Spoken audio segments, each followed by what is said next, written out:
fans, friends and subscribers, welcome to the another edition of the Cricket Happening Show with you, with your host here.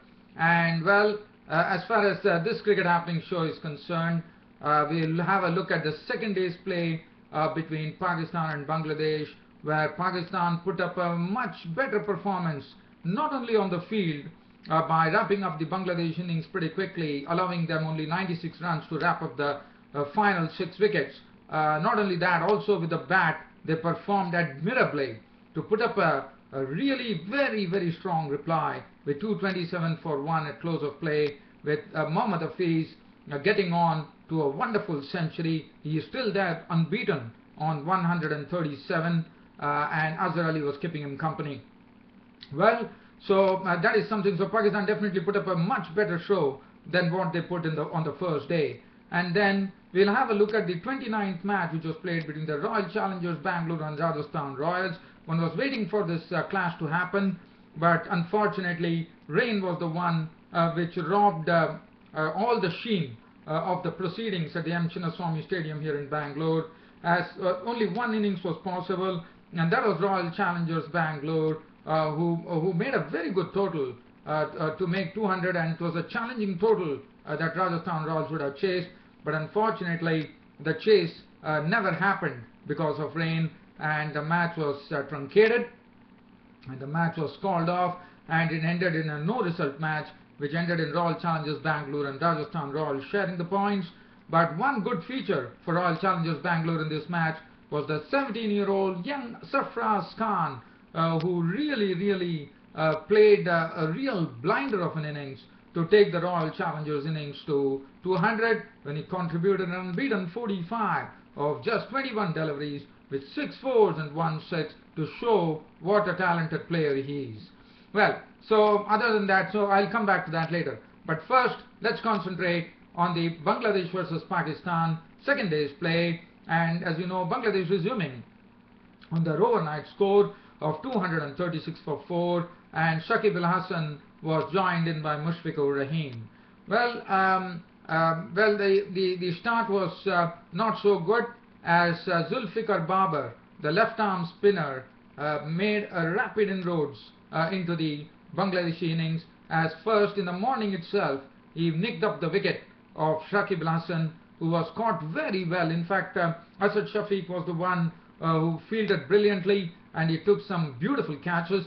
As Shakib Al Hasan's catch was taken by a diving Asad Shafiq, he was gone for 25 with 3 fours, which made it 243 for 5. And then Soumya Sarkar came in and joined Mushfiqur Rahim, and once again the revival started for Bangladesh, with some valuable runs being added by these two players. 62 runs between the debutant Soumya Sarkar and Mushfiqur Rahim. Well, Soumya Sarkar definitely showed some nerves in the middle, but finally got through that as he played some characteristic cover drives. I mean, those shots were real beauties when he went and drove the bowlers. It was very good to see Soumya Sarkar lacing some beautiful cover drives. At the other end, Mushfiqur Rahim, as you know, is also a very good stroke maker, and both were slowly nurturing the innings, and they had taken the Bangladeshi score past the 300 mark at the score of 305. So it was a useful partnership, but when the useful partnership was just looking like blossoming, that was the time the test debutant Soumya Sarkar was on his way, as he attempted a stroke, which was an airy-fairy stroke of the bowling of Mohammad Hafeez. Asad Shafiq once again running in and plucking up a beautiful catch, as Soumya Sarkar was on his way back to the pavilion on his debut for 33 with 5 boundaries. Made it 305 for 6. Shaukat Ahum came in and joined Mushfiqur Rahim, but when only 5 runs were ordered, it was Mushfiqur Rahim's dismissal that really sparked the Bangladeshi collapse, as Mushfiqur Rahim was gone, caught by Misbah ul Haq off the bowling of the right-arm leg spinner Yasir Shah for 32 with 5 fours. And after that, it was pretty quick work by the Wahab Riaz, as what Wahab Riaz did is in fact Yasir Shah cleaned up Taijul Islam by clean bowling him for 1. Mohammad Shahid on his test debut was caught by Misbah-ul-Haq of the bowling of Wahab Riaz for 10 with 2 boundaries, and Rubal Hussain was on his way back, caught behind the bowling of Wahab Riaz for 2, and Bangladesh from a position where they yesterday were doing decently well, but today the good thing was that Pakistan showed that they have learned their lessons pretty quickly, and they showed a much better discipline, much better effort on the field, with Asad Shafiq leading the way with some very good fielding and magnificent catches, and Shogata Hum was not out on 12 and that was it, and Bangladesh innings culminated at 332 all out, and Junaid Khan none for 40, didn't bowl today. Wahab Riaz 26 overs 7 maidens 55 runs and 3 wickets, bowled superbly. Mohammad Hafeez 18 overs 5 maidens 2 for 47, Zulfikar Babar 32 overs 3 maidens 99 runs and 2 wickets, and Yasir Shah had a good outing, 28 overs 4 maidens 86 runs and 3 wickets. Now, as I said, the pitch was playing very well. There was nothing to really fear about. Batting was extremely easy, and well, Pakistan definitely proved that today when Mohammad Hafeez and Sami Aslam, who was making his test debut, walked out to open the batting. Well, we definitely saw there was nothing for Mohammad Hafeez or Sami Aslam to worry about. The pace bowlers, Rubal Hussain, even Mohammad Shahid on his debut was taken for runs, in the sense they couldn't make much of an impression even with the new ball because as I said, the pitch was playing easy. It was only a matter of the Pakistani batsmen sticking to the crease, and that's what precisely happened when Mohammad Hafeez and Sami Aslam took their time at the crease. But then Sami Aslam, after contributing a very decent 20 with 2 fours and 1 6 that he hit of the spinners, was a victim, as Taijul Islam had him caught down the leg side by Mushfiqur Rahim, as Sami Aslam on his test debut was out for 20, and that was the solitary reward that Bangladesh could get through the whole of the day, as Mohammad Hafeez and Azhar Ali not only repaired the innings, they took it to a real big high, I would say, because this partnership now has added an enormous 177 run partnership for the first wicket. It's an unbroken one at that, with Pakistan ending at 227 for 1, with Mohammad Hafeez. Mohammad Shahid was welcomed to his debut by Mohammad Hafeez by playing a beautiful, as you know, Mohammad Hafeez is a good driver of the ball, especially his cover drive.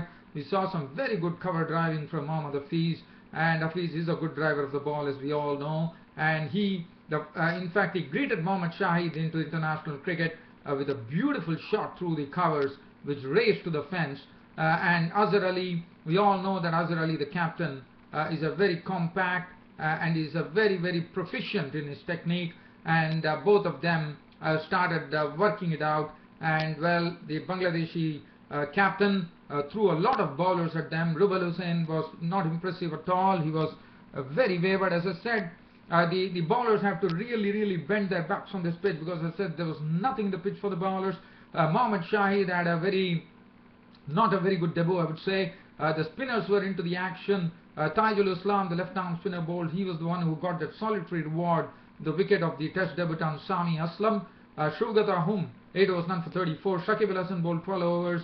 Then we had Mahmudullah pressed into service, Soumya Sarkar pressed into the service, Mominul Haq wheeled his arm over, but to no avail, as this partnership kept on frustrating the Bangladeshis. As I said, pitch was playing easy, nothing to worry, and it was all about sticking to the crease, and Bangladesh would have seen how Pakistan were batting and would have probably realized the fact that if they could have probably put a score of in excess of 500 on this pitch.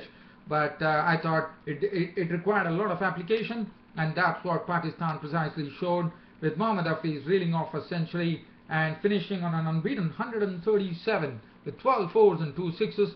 Azhar Ali, the Pakistan captain, was not out on 65 with 2 fours and 1 6, a very sedate knock from Azhar Ali, and 227 for 1. And still some big batting had to come in the form of Yunus Khan, Misbah-ul-Haq, Asad Shafiq, Sarfraz Ahmed, and I think Bangladesh are in for a real grind unless and until tomorrow they could actually pick up some early wickets in the morning. Other than that, it's going to be a real hard grind for Bangladesh, and Pakistan will be hoping that they could dictate terms by probably putting in excess of 500 runs on this pitch, because it is absolutely tailor-made for 500 runs. The bowling, as I said, Rubel Hussain 11 none for 50, was very wavered. Mohammad Shahid's debut was not so good, 7 overs none for 29. Tajul Islam was the impressive, 16 overs 2 minutes 143. Shogat Ahum bowled 8 overs for 34. Shakib Al Hassan 12 overs none for 57. 2 overs for 9 for Mahmudullah. Samia Sarkar bowled 1 over for 2 runs. Momin ul Haq bowling 1 over for 1 run. And it's that Pakistan finishing off on a high, a strong reply at 227 for 1 when they closed the day at this score. And I think Bangladesh have some real hard work to do tomorrow on the third day, and probably the pace bowlers have to really bend their backs to extract some life out of the pitch, or probably they have to wait for the new ball, because the new ball there is still yet time. It's only 58 overs, so we know that there is still a lot of time for the new ball to be taken. So basically I think Bangladesh are in for a hard grind tomorrow on the third day of this first test match here, which is played at the Sheikh Nasser Stadium, as we call it. Just wanting to check the name here. Yes, it's the Sheikh Abu Nasser Stadium in Khulna. Well, from here we are getting on to the Indian Premier League 2015. Well, the Indian Premier League 2015, the match was between Royal Challengers Bangalore and Rajasthan Royals. And Rajasthan Royals were the ones who won the toss, and they decided to insert the Royal Challengers Bangalore into bat. Well, the Royal Challengers Bangalore started off with in some real brisk fashion, with Chris Gayle hitting boundaries of the bowling of Tim Southee, and Virat Kohli was there at the crease. But the first wicket to go was Chris Gayle. After making 10 of 4 balls with 1-4 and 1-6, Tim Southee was the one who picked up the wicket of Gayle, caught by Hooda for 10. That made it 10 for 1. And then with the score moving on to 19 in the third over, Virat Kohli was a victim of the bowling of Southee, as Southee realized that Virat Kohli sometimes plays away from his body, and that's what he precisely did when he nicked an outgoing delivery into the hands of Sanju Samson. He was gone for 1, and that made it a sorry sight for Royal Challengers, with the score standing on 19 for 2. A.B. de Villiers was at the crease. He was joined in by Mandeep Singh, and then slowly these two started not only resurrecting the innings but also playing some handsome strokes. A.B. de Villiers he was on his way. I mean, he was playing some very good strokes. At the other end, Mandeep Singh was also playing some beautiful strokes, and suddenly the score not only gathered momentum, it also had some real stuff in it, as the score was moved by A.B. de Villiers and Mandeep Singh from 19 to 93 in the 12th over, and that was pretty good going, because if you look at it, it is precisely it was 74 runs which was added, which was very important, and it was pretty good going. They were going at the clip of almost you can say 9 runs per over. So that really tells you this partnership was very enterprising. But once and then Mandeep Singh was gone after making a very good 27 of 20 balls with 4 fours, as he was trapped LBW by Stuart Binney, which made it 93 for 3. And then A.B. de Villiers was joined in by Karthik at the other end, and A.B. de Villiers continued to play his rich array of strokes. But then there was a serious misunderstanding which happened between A.B. de Villiers and Dinesh Karthik, which resulted in A.B. de Villiers getting run out for 57 of 45 balls with 9 fours and 1 6. Dinesh Karthik was really cursing himself, because he knew that Royal Challengers Bangalore, if at all, A.B. de Villiers was the one who had to stay. But unfortunately, he was on his way back, and A.B. de Villiers was gone for 57. So that made it 124 for 4 in the 14th over. And then it was Karthik who was joined in by the young Sarfraz Khan. As you know, he's just 17 years of age, and he has already drawn comparisons at his age to the great Sachin Tendulkar, because he has been scoring pretty heavily in the under 19 tournaments. And well, he came in and joined Karthik, and now Karthik himself was run out as he scrambled in for the second run, but he could not make it. And by the time he realized that it was Southee Samson combination that had the Bales out, and Karthik was out for 27 of 18 balls with 3 fours and 1 6. And then it was Sarfraz Khan all the way. Now Sarfraz Khan was joined in by a very able partner in David Weiss, but David Weiss couldn't wait there for a quite long time. By the time Sarfaraz Khan came, well, Sarfaraz Khan, what he showed is that he's a very, very bold cricketer, and he started off by trying to really have a whack at the deliveries, because he realized that once David Weiss was gone, we definitely saw that Sarfaraz Khan was willing to really get the willow, get the willow out and really slam it in a big way. And he saw that he was also getting out with some edges, but that didn't really matter as long as the runs were coming. And the runs kept coming, and that's what Sarfaraz Khan did. And I thought he played some very good strokes. We saw that he handled Shane Watson pretty well by hitting him for 2 fours, and then Tim Southee Faulkner was hit for a wonderful boundary, and then he turned his attention to Pravin Tambe, as Pravin Tambe first was powerfully swept for a 4, then he was after that he played a lofted stroke for a 4, and then an inside out stroke sending Pravin Tambe into the stands for a 6, and that was the reason the Royal Challengers Bangalore could put a challenging score on the board of 200 for 7 of 20 overs. Sarfaraz Khan was not out on 45, a very, very talented bloke. Sarfaraz Khan, 17 years of age, from Mumbai, not out on 45 of 21 balls, 6 fours and 1 6, and Harshal Patel was run out for 6 after slamming a 6, and Royal Challengers Bangalore innings at the end of 20 overs read 200 for 7. Looking at the bowling, Southee initially bowled well, 4 overs no made in 232. Dhaval Kulkarni was taken in for some real tap there, 4 overs costing him 36 runs. Faulkner 2 overs carted for 26. Watson went for 27 of 3. Pravin Tambe was really taken apart by the youngster. It was very good to see an youngster like Sarfaraz Khan, 17-year-old, taking Pravin Tambe, the spinner who is more than 45 years of age, absolutely apart. 3 overs, none for 39. Winnie bowled 4 overs, no made and 1 for 32. And 200 for 7.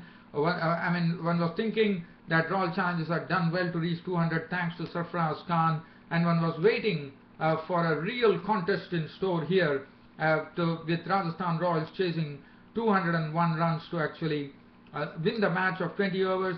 But as I said, rain played a spoiled sport. It never happened. It was probably, one was thinking that we might have a truncated affair of 10 overs or probably 5 overs, but nothing happened, as the umpires deemed that the pitch was not fit to play, and the rains kept on pouring, and that was it. And then the umpires had to finally call off the match. It ended as a no result, which ended up in both the teams getting equal points, and that was how this particular match ended at the M. Chinnaswamy Stadium in Bangalore, sadly for all the spectators. Especially Rajasthan Royal fans would have been pretty disappointed, because they would have loved to see some good batting coming from the Rajasthan Royals, because it would have been a good contest. But unfortunately, it never happened because of this crazy rain. Well, dear fans and subscribers, that really puts a wrap on this cricket happening show of mine. But before I go, one news that I would like to share in this IPL is something very, very sad. We know that Sunil Narine never played in the World Cup, and he came back. One was very happy that he was cleared for the IPL, but now once again I would say it has really opened up something that one does not understand. BCCI, the Board of Control for Cricket in India, has banned Sunil Narine from bowling off breaks. Now, off breaks is one which really picks up some lot of wickets, but now Sunil Narine can never bowl the off break delivery because he has. It seems the BCCI has banned him from playing, so he can never bowl an off break delivery. Well, he can still bowl his knuckle delivery that he bowls, which you call the carom ball or whatever they call it, and he also can bowl the other deliveries, but not the off break, which is pretty sad for Sunil Narine. Feel very sorry for him. And one thing I can tell you, that tomorrow there is a clash which is happening, and that clash is going to be a clash of equals. And the reason that I say that is because this particular clash is going to be happening between the Kolkata Knight Riders and Chennai Super Kings. And Kolkata Knight Riders are, I mean, as you know, Sunil Narine is crippled because he can't bowl the off-break delivery, and as you know, CSK are also having problems. Ravichandran Ashwin is not going to be playing, which is again sad because of the injury, and with two spinners, I think Chennai Super Kings are totally crippled with Ravichandran Ashwin not playing, and the other end KKR also. So we should have a real tight contest in the offing here between Kolkata Knight Riders and Chennai Super Kings. Well, dear fans, friends and subscribers, other than that, one more news before I go I can share is that John Bracewell, the former New Zealand right-arm off-spinner, has been named the new coach of the Ireland cricket team. As you know, Phil Simmons, who had an 8-year reign in bringing Ireland to the World Cup, he helped them qualify for the T20 World Cup, for the 50-over World Cup. Phil Simmons has done a wonderful job. So now the baton has been passed, as Phil Simmons is now the coach of the West Indies cricket team, his home team, and now John Bracewell is the one who will be taking the reins of the head coach of the Irish cricket team, and his goal would be to take them to to nurture them into test reckoning, and that's what the goal would be for John Bracewell.